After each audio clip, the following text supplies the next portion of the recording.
Jo Cox was elected only last year, one of 53 new Labour MPs, but regarded as amongst the best and brightest.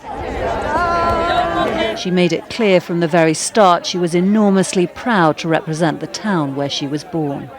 Batley and Spen is very much that kind of constituency, and it's a joy to represent such a diverse community. Head of policy for Oxfam before she became an MP, on foreign affairs, poverty and Syria, she commanded real authority when she spoke.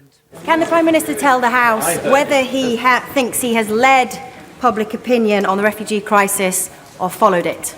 Sarah Brown had worked closely with her.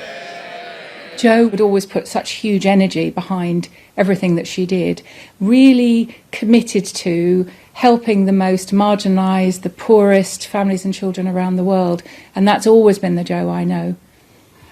Jo Cox lived with her husband Brendan and 2 young children on a houseboat on the Thames. Only yesterday they'd been out enjoying the river as part of the campaign to stay in the EU. Colleagues speak of her complete devotion to her family.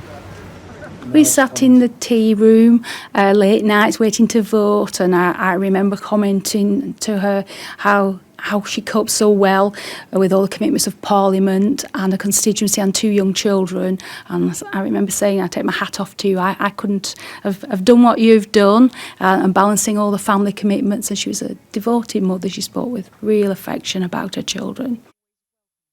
Her death has left friends like Stephen Kinnock, who shared her office, reeling. We have to just come to terms with it somehow, but Parliament will never be the same again, in my opinion. And that office that's right next to mine, well, nobody should ever be in that office again. That office has to stay empty as a tribute to Jo, I think. Tonight, her neighbours on the Thames covered her boat in flowers.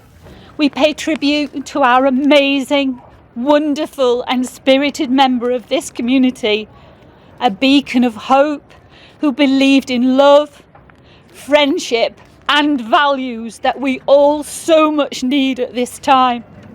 A mother, an MP, a campaigner who'd given so much and had so much more to give. Romilly Weeks, News at 10.